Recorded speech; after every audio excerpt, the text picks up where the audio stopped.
In this video, I'll be showing you guys on how to download FlStudio on Macbook. So let's get started. So you simply have to open your browser and head over to this link right here.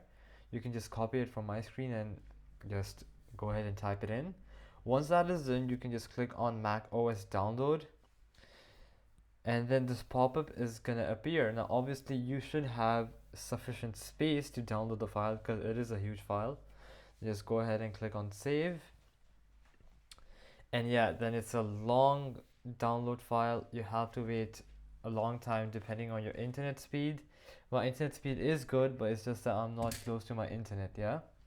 But when it's downloaded, okay, and when you try to open this DMG file, okay, sometimes an error can come, okay.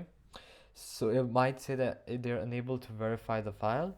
So to make sure that error goes away, what you have to do is go to System Settings. From here, you'll have to head over to Privacy and Security, then scroll all the way down, and here you're gonna see an option of allow, okay?